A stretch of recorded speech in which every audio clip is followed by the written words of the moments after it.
All right, Laura, you're good to rock and roll? Good as I can ever get. Okay. I need to get my mug back from you. I miss my over Well, coffee you've mug. been here several times and you've never taken it home. I also have your your megaphone still too. Yes. Holding it ransom until I get my mug back. Anyways, you ready? Okay.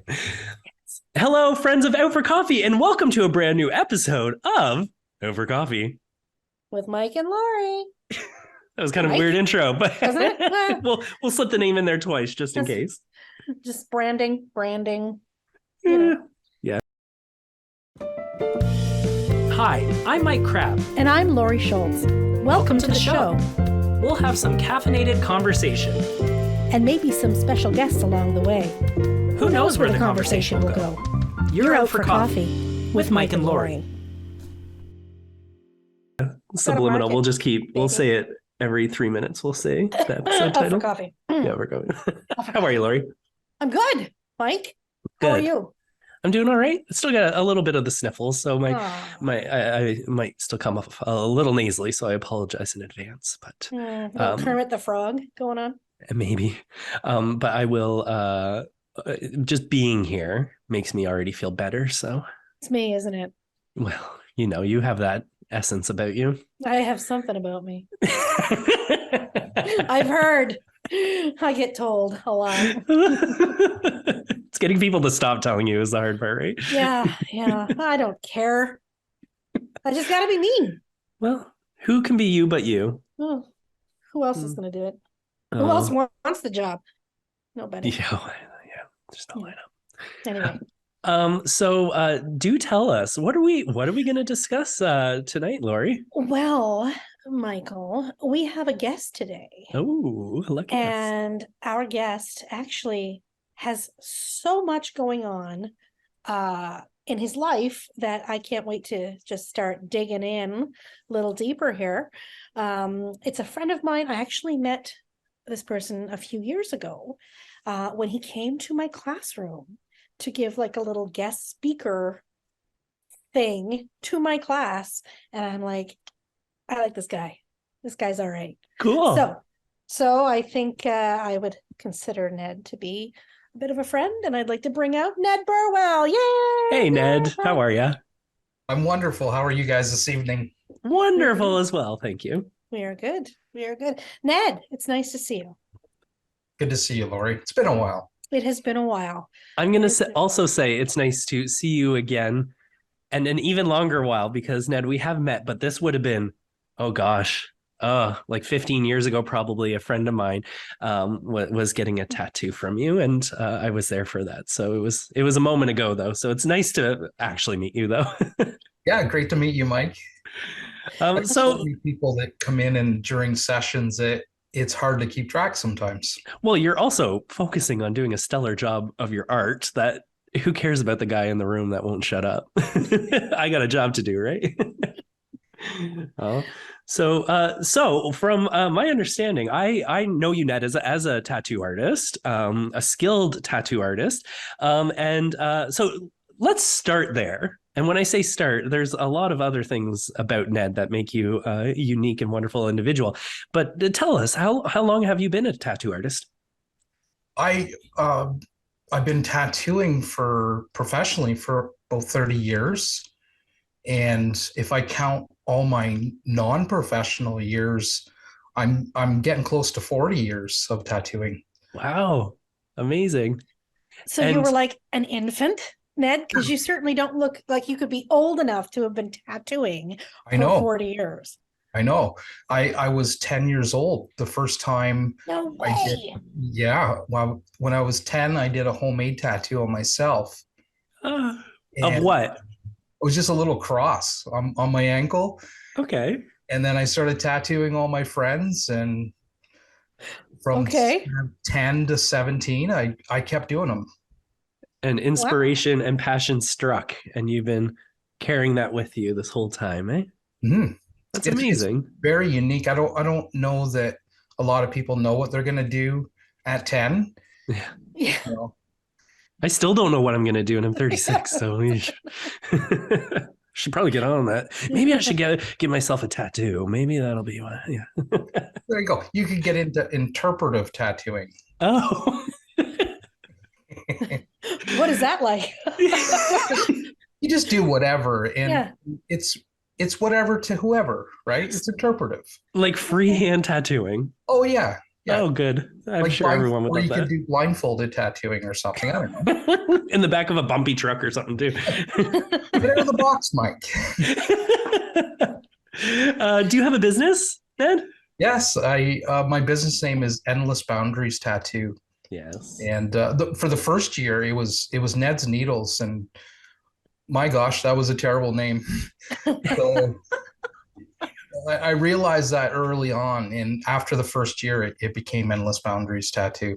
Okay. Cool. Oh, wow. And where are you located? I'm in Dorchester now. I had spent most of my career in Ingersoll tattooing, and now I'm in a private studio here in Dorchester and love it. I absolutely love it. Nice. That's wonderful. It's nice when you can find something that you have a passion for that you can kind of pour yourself into, right? And especially with a experience like that, a lengthy resume in that regard is wonderful. Congratulations! I'm glad that you found what it is you love to do. Mm-hmm. One of the things that you love. One of the things. So but real quick, can I ask though, Ned, with the tattooing, what's the strangest thing anybody's ever asked you to tattoo on them? Well, I won't tell them about your tattoo, but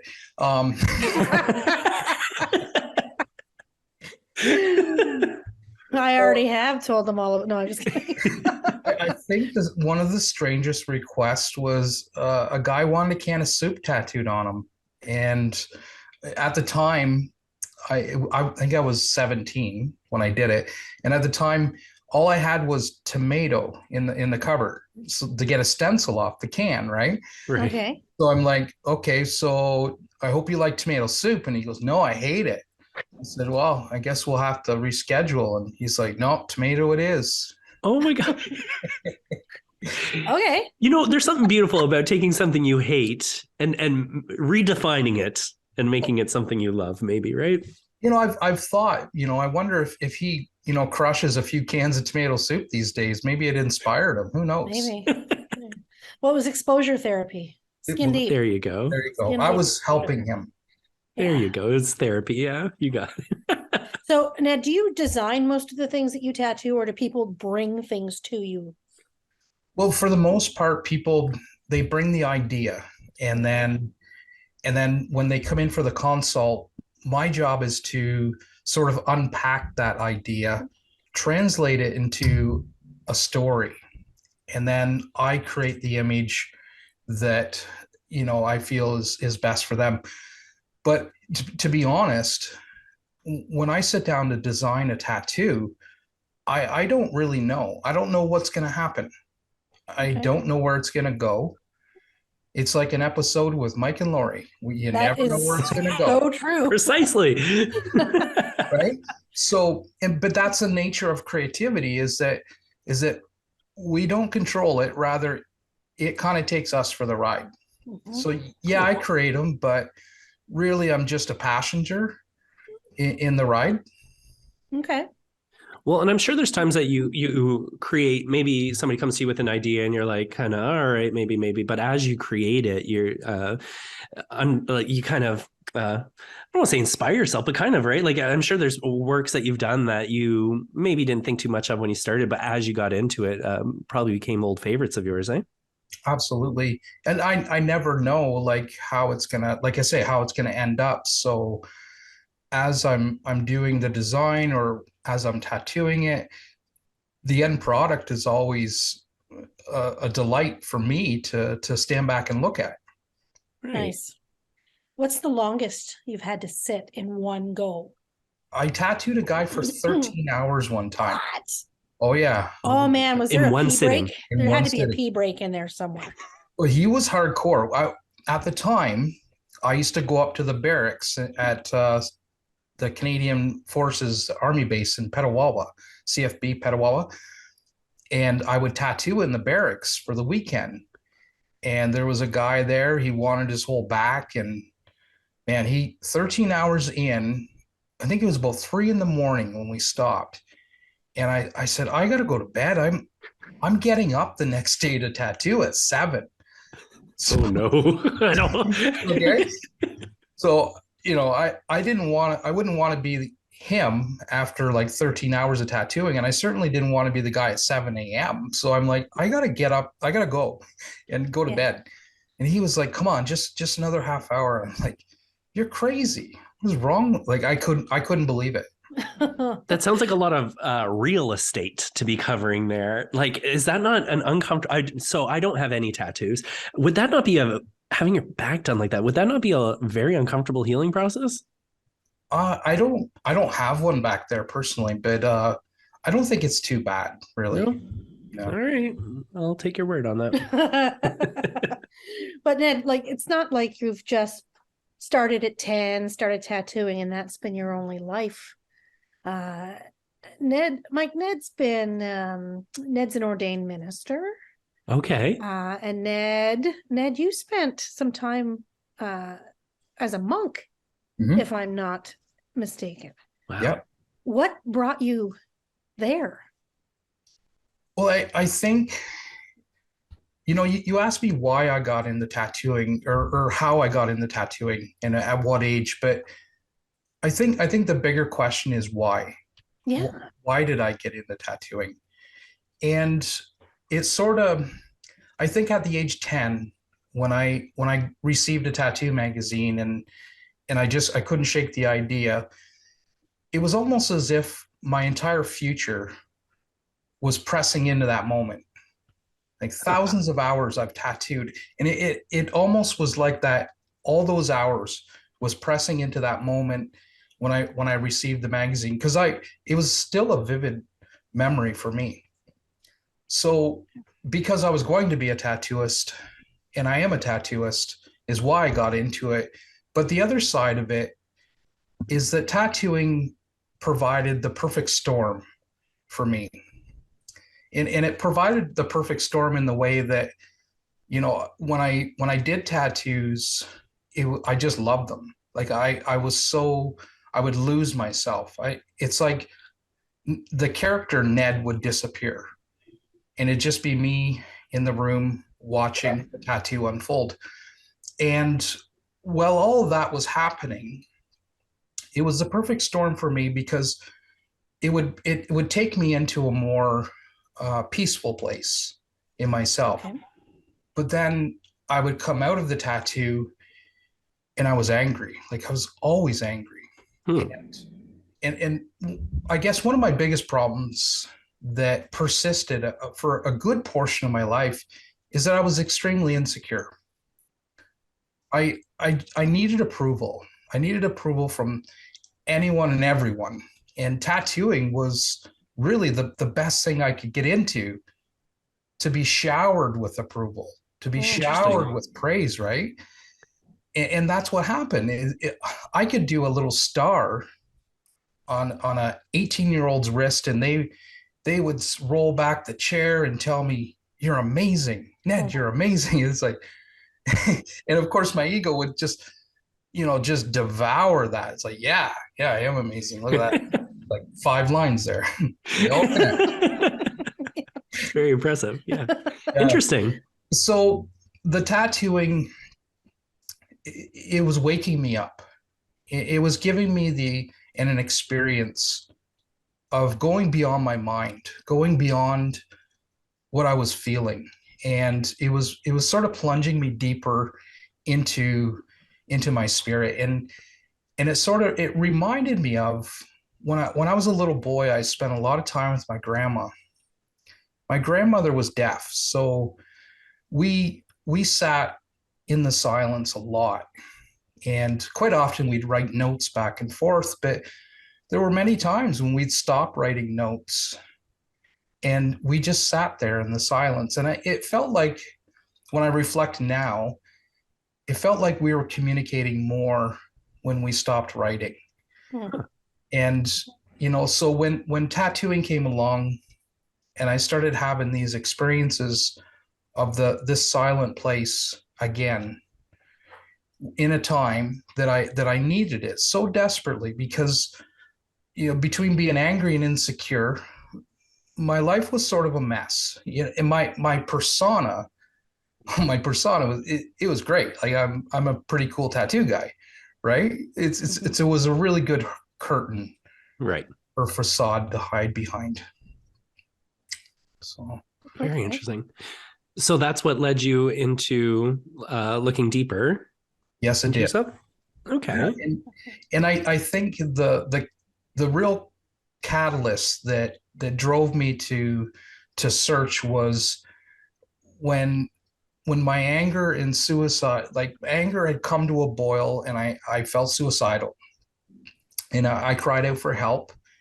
And I've told this story many times, but uh, shortly thereafter, a local doctor helped me out and fed me a whole bunch of books, and all the books were spiritual, and it was a real turning point in my life. And I still remember the moment that I had left the doctor's home. Like, he and I became friends. I was tattooing his nephew, and when I reached out to him, I went to his home, and when I left his home that day, I had a handful of books, but it was really the first time that I felt there was a promise for a better future for me. And I read those books. I only read Charlotte's Web before that. Stellar read, recommend it. Can't go wrong with that, eh? But yeah, like I'd only read Charlotte's Web, and so my resume wasn't that great on the reading list. Right. But So those, it opened your mind into this whole other world of literature that you hadn't been exposed to. that's right. Right. And I think there was a natural inclination for me to dive into that type of material. So after many years of reading books and going through my own healing, and I continue to do so. I continue there's still times where things come up, and I need to take my own good advice, which sometimes is hard to do, right? That's a hard thing Yeah. to do. Yeah. Yeah. I'm great at giving it. Oh yes. It's getting her to stop is the problem. Oh my gosh. So all these books that you have read and consumed have filtered through you, and now you are an author Mhm. and So have several books under your belt now. Yeah, I just got back from the printers. I took a trip to my printers today to they were printing a catalog for me. I've literally created enough books and materials that I have a catalog of my stuff. Wow. Awesome. Material. So it was kind of a proud moment when I held the catalog in my hands with all the books that I created. And recently I created an tattoo oracle deck. So it's like an oracle deck, but with a tattoo theme behind it. So there's traditional oracle card themes, and then there's tattoo themes. It's a really fun project. Yeah, and you've been posting pictures of that, right, on your Facebook account? Oh, yeah. Or your Instagram, or I think every platform, yeah, I sort of was peppering them. because I've been following that, and I think, like, they're, first of all, they're beautiful, but it's just such an interesting concept Mhm. to do that. Well, I looked online, and I couldn't really find tattoo oracle decks. Like, there's oracle decks for just about anything, and for those of you who may not know what an oracle deck is, it's similar to a tarot deck of cards that readers use, but oracle decks can go in any direction with any theme, and they're just a set of cards, and it comes with a book, and you pick a card, and the card will give you a message, kind of like a fortune cookie. Okay. That's really cool. That's awesome. I hadn't been familiar of the term Oracle deck, so thank you for clarifying that. I'll have to have a look at yours. Question: what was the title of the first book that you published? So the first book I published was called Be Love, a Okay. book about awakening, and the title of that book sort of stemmed from a series of charity events that I was doing. I was doing charitable work to raise money for mental health, and the near midway through, I created this design. It was a letter B and a heart, because I thought that was instructions for me. That was instructions I needed to hear, and I thought it was good instructions for others to be love. Okay. And the model behind it was be loving to the world, be loving to others, but most importantly, be loving to yourself. Yeah. So that's where the be love component stemmed from. And in my charitable work, I gained a lot of traction, and we raised a lot of money. And I thought, this is mental health is kind of an inside job, and I could continue making money, and there's endless causes and good causes to put money toward. But I thought, I've been writing secretly. People didn't know that I wrote for, I think it was 95. I started writing. So almost as long as I was tattooing. Right. And so I had been writing for a very long time. And I decided in 2018 to publish my first book with my experience with the Ashaya monks. And after I left the Ashayas, I went to Western, took psychology for a couple of years. With those combined experiences, and then living through my own healing journey and my own awakenings to the greater aspect of who and what I am, I thought, I'm going to write a book and share just some of my experiences about that. And Be Love was born. It's a beautiful book. I have Be Love. Oh, very nice. Thank you for your. I'm writing my own book. It's called Be Quiet. Be quiet. So loud. Still on chapter 1, apparently. Rob chimes in. I can hear you, Rob. Oh, That's too funny. but you also have another book that's just like daily affirmations. And Yeah. I have that book, and I gave it to my mom, and she has it on her dresser at home. Oh. And she can't wait to meet you someday, Ned. Oh, wonderful. She tells me all the time, I have to. We actually we ran into Ned's beautiful wife Lisa at an event a few months ago, back in the fall, I guess, maybe it was September. Yep. And my mom just absolutely loved Lisa. Oh. Just yes. met her, and she's like, Lisa, I just love her. And I'm like, well, you love Lisa? You wait till you meet Ned. I'm a lucky bugger. She is wonderful. Absolutely wonderful. She's a wonderful person, and you're a wonderful dude, Ned. You guys are just wonderful people. We need Well, more it's not wonderful wonderful. people in life. Oh, You good. are. You're drinking coffee. I was just going to ask you guys, you better be drinking Hey, coffee. we got stuff going on here. Ned. Okay, Yeah, okay. it's got to happen. Thanks, Yes, guys. it's coffee. Are you a coffee drinker, Ned? Well, yeah, How do you take it? 32 times a day. While we were waiting, Ned offered to hook me up with a pick line. So I I was going could to set have- up a pick line for overnight, you know. Because that's what I need is more caffeine. There you go. It literally has no effect on me. Yes, I'm not sure if you can hear, my dog has apparently seen his share of caffeine today. Now, this is kind of a thing that happens to us every single time we have. Nearly every Yes. episode. Meaty's her dog Meatloaf has gotta be verbal in some sort of way and cause a ruckus. Yeah. Every episode. Yes. Every Yes. episode. But now, Ned, you have a brand new book. Oh, that yes. was just released. Was it January? Yeah, in January. It's I've released a couple books. I didn't really promote the one before I just released, because it's a really heavy, deep book. It's kind of a book that I would like to read, and my taste was usually pretty deep. But the book that I just launched it's called Awakening to Peace.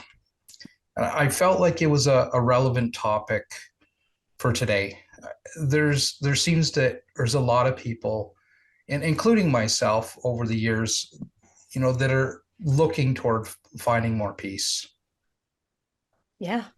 You know, and for me, I sought my peace through external things, you know, and I talk about that in the book. I sort of borrowed bits and pieces from Be Love, and I borrowed a few bits and pieces from my book Awakened. And for the most part, the new book is new material, but there is some repeat stuff in there. Okay. So how many books have you written? 5 altogether, including Okay. Laurie's mother's quote book, Right. and And a coloring book and an oracle book. nice. So the I love coloring that. book, is that like a mandala type thing where Yeah. yeah. That was gonna be my question. Yeah. Interesting. And if I wanted to find these books, where would I find them? They're all on Amazon. And you Perfect. just, except for my oracle deck, I'm trying to find a publisher for that. Okay. So I'm just sort of selling some author copies at the moment. Okay. But yeah, And probably on your socials too, I can find more information of all that stuff there too, yeah, right? absolutely. Oh, we'll be sure to show that so our audience can check you out and see all the wonderful things you've been working hard at. You can Google me. Just Google me. Just Google Ned. Google me, I'll Google you. There you go. Right. Don't Google me. I don't know what's going to show up. Can't be held responsible for I what haven't comes been up. Googled in a long time. You do for Googling, Laurie? Listen, I you am have due to for a learn how Google. to Google yourself before you expect others are going to Google you. That's true. Well, if you can't be Googled, you gotta never mind. So, Yeah. Just so end it right there. That's enough I'm of that. taking over, Laurie. Take over, Mike, please. Step aside. So you tattoo artist, author, monk. Can we revisit that for a little second? What Yeah, sure. was that experience like to be a monk? Like what? So you shared a bit about kind of what brought you into that mindset and thinking a little differently. What prompted you to take that step towards that? Mhm. Well, my friendship with the doctor sort of came to a close when he moved away. And a friend of mine who was with the Ashaya monks, he had come back to Ingersoll for a visit. And while he was here, somebody had told him that I was spiritual. I had my first tattoo studio downtown Ingersoll was on a side street.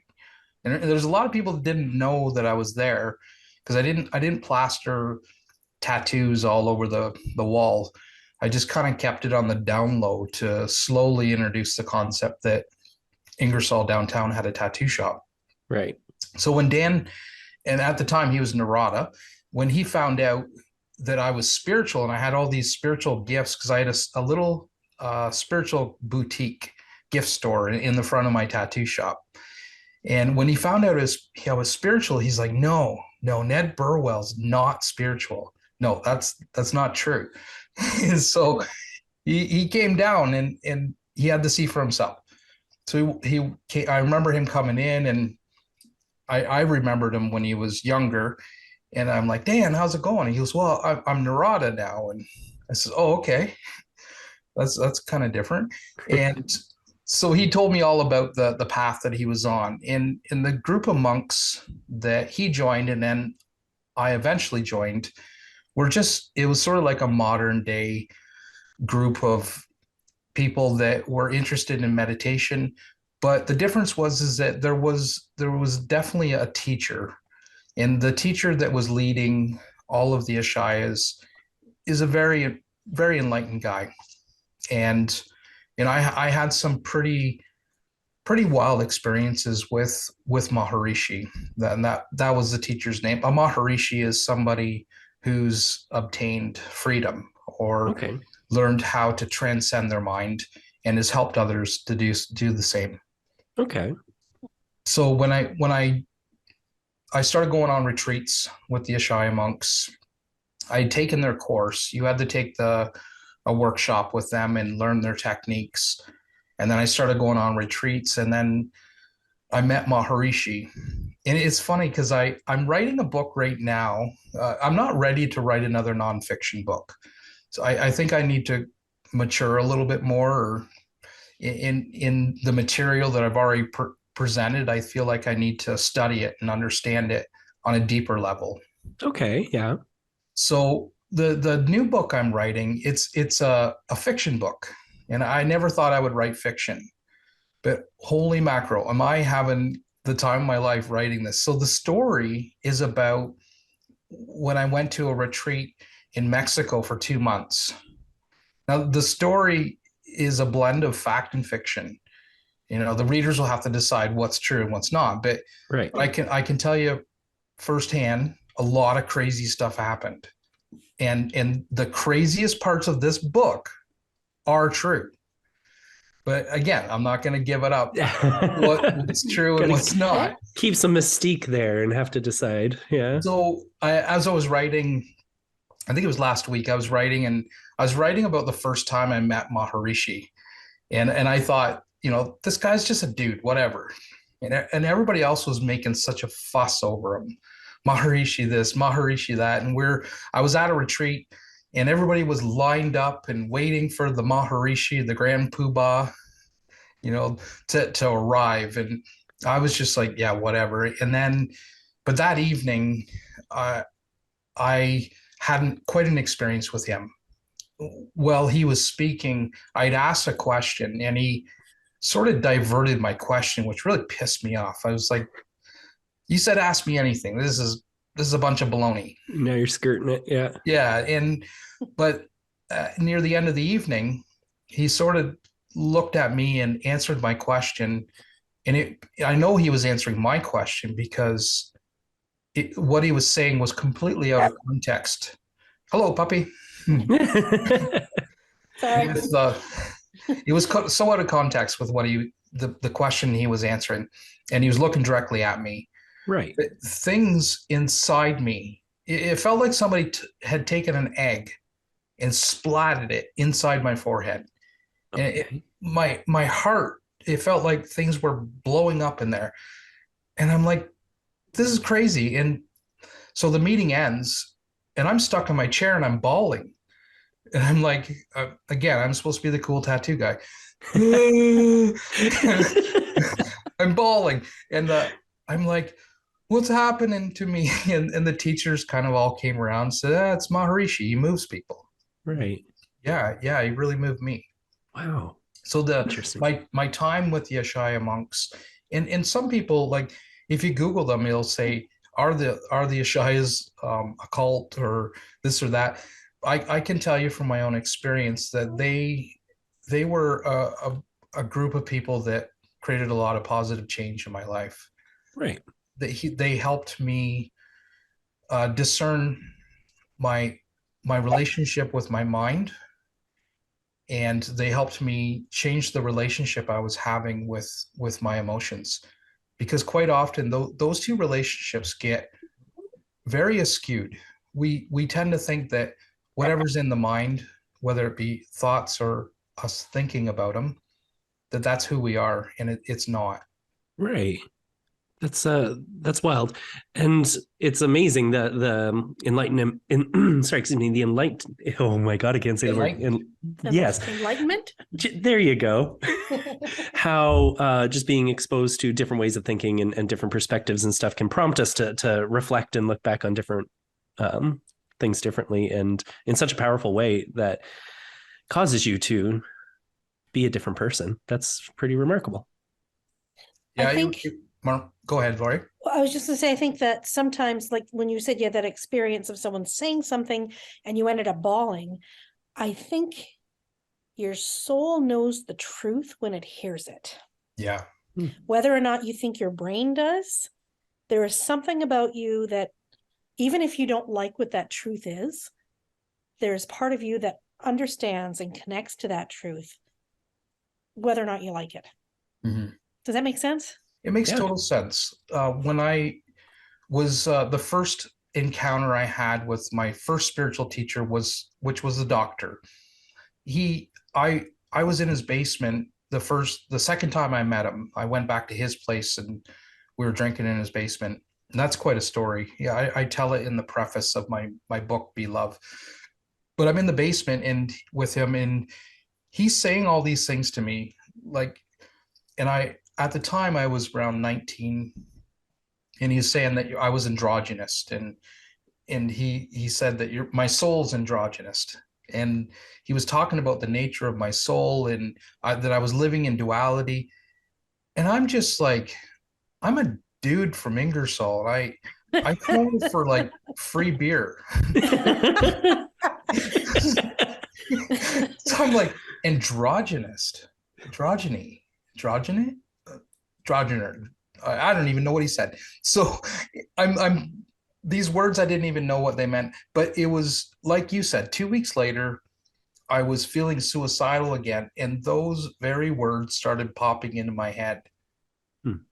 My soul knew. My soul knew that he had something for me. And if I can say I'm good at any one thing, I've always been good at finding teachers. Huh. I feel very blessed in that capacity. I think it's partly due to my curiosity. I'm I'm very curious, and I think that's, well, in my one book I named curiosity actually a virtue, because I think curiosity is a catalyst. I would agree with that. Yeah. Mhm. Yeah. As a teacher, I would say there's a lot of kids who aren't ready for the teacher until they need the lesson. That's right. That makes sense. So curiosity is sort of, it's the springboard that we jump off of, because when we're curious, we say we're willing to suspend what we think we know. And that's been one of my greatest teachers in life, is my willingness to continuously query things that I think I already know about. And I do that in my writing. Very often I'll take the same concepts and ask myself, what does that mean? What does love mean? What does androgyny, no, not that. But what does that mean? I don't know. I'm stuck on that. I'm stuck on it. Google it. No, don't Google that. Google No, me. no. Yeah, I'll there you go. Google you. Google that. Google Ned instead. Yeah, so I continuously ask myself questions that I assume I know, but I don't.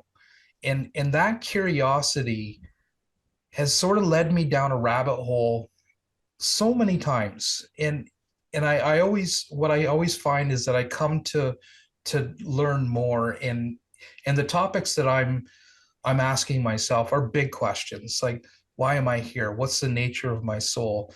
You know, how do I become an instrument of love in my community? How do I help my community? How do I love my community, support? So these are questions that I always ask myself. And I think I'll continue asking these questions, because there can't be just one answer. Right. Well, and what I'm hearing a lot of too is the the questioning of love and growing that thought process and all that, and to reflect back on what you're saying in your kind of earlier days of what you felt about yourself and your anger and the things that you poured yourself into your tattooing with. It's interesting that you're now more focusing on that love, like that has been your process, and it sounds like you have got a great beautiful outlook in regards to what love not only means but could mean in your world. I think that's really beautiful, and I think that more people could learn from reflecting on what love means to them, and in a much deeper way too. Very cool. And Ned, you're also a lesson in don't judge a book by its cover. How many people out there would say, "Oh, well, this is just a cool tattoo dude. There's no depth to him." Those people are out there, and there is definite depth to you. And I think you're such a well-rounded, like when you look at your list of things, tattoo guy, ordained minister, former monk, author, there is so much to Ned Burwell that's why we wanted to have you on. It's such such guy. a pleasure to be on. And I think if anything throughout my different endeavors, if I've learned anything, it's that telling stories, communicating and connecting with others is one of the most precious things we can do, aside from loving each other. I would agree. Bless you, Rob. Mike, why did I call you Rob? That's all right. Oh, I've been Rob's called the worse. sound guy. Yeah, Rob's our tech guy. Well, to have you in my classroom, I guess that was maybe, oh my goodness, that was 2018. That's a long time ago now. It was a minute ago. 5 years ago, yeah. It's really hard to find somebody to come in and talk to a bunch of teenagers and get them intrigued and captivated and engaged. And right from like the first second, you had these guys. And I'm like, there's something about this dude. And they were like, they talked about you for like weeks afterwards. I was very, very happy to have you come and share your story with our kids. Mm-hmm. Well, Yeah. and that speaks to a connection. Yeah. When we come face to face with another and we show up, Yeah. it creates a connection. And it doesn't matter if who comes into my life, if they're 22 or 102. I want to create connection with them. I want to show up. I want to really show up. I remember my teacher telling a story that he would get up in the morning, and before his feet would touch the ground, his head was already planning meetings for the day. And then, halfway through breakfast, he would be well into his day. And while he was driving to work, he was almost to the end of it in his mind. And then when he got to work, he was back home in his mind. And then after work, he'd get home and he was back at work. Yeah. So interesting. Never in the moment, eh? Never in the moment. Yeah. And where are you going? My dog's outside. I'm listening. I promise. We're doing a thing here, Laurie. No attention span, eh? That's the thing about Laurie. I'm so sorry. If the camera zoomed off of Laurie in this minute, everybody know that she left the room. I'm sorry. You talked about editing. You might want to edit some of this stuff out. No, not at all. This is gold. This is perfect. This is why we come out for coffee, right? This is what happens with Meatloaf. No one's talking about him anymore, so he's got to bark at the door. Yeah, he needs the attention, eh? Yes. Sorry. So you're right. Your teacher was not in the moment. Yeah, so he was never, his head and his body didn't show up. And I think, if I could leave people with something, it's show up. Yeah. Get curious. Get really curious about who and what's in front of you. And that curiosity will sort of drive life to become an adventure. And I think that's the funnest part of life, is that I don't know what's happening next. And I don't care, because there's enough going on in any given moment to satisfy me, to satisfy my curiosities. You can ask my wife, anywhere we go, I'm good. You don't need much to keep me entertained. Just don't give me any Play-Doh. You're not going to eat it, are you? Just the red one. Just the red one. Can't resist, eh? Well, I'll say I have a slight regret, and that's that we're not doing this episode in person, because I've really enjoyed chatting with you, Ned, and I feel like I have a whole lot more questions for you. But please know how grateful Laurie, Rob, and I are that you've joined us today, and I hope we do have that opportunity. We'll talk offline, but I would like to go for coffee with you sometime and learn a little bit more about you. So thank you so much for joining us today. It's been an absolute pleasure. We loved having you on the show. It was a pleasure joining you both. And, maybe someday down the road, we'll do part 2. Hey, I'd be down for that. We'd like to talk to you about that there, Ned. Yeah, we're going to give Laurie a face tattoo, and we can... like a prison teardrop or something. There you Yeah. All right. Well, thank you so much, Ned, for coming out and joining us. Thank you for Rob for setting everything up. Hello to Tech Wizard Rob and his side comments of Laurie. It's good to hear from you. Thanks, but Rob. until next time, thank you to our audience for joining us on another episode of Out for Coffee. With Mike and Laurie and Ned. Bye, everyone. Bye. Do you have questions, comments, or ideas for a future show? Reach out to Mike and Laurie on their social media, Twitter, Instagram, and Facebook, or email us at mikeandlauriesocials@gmail.com.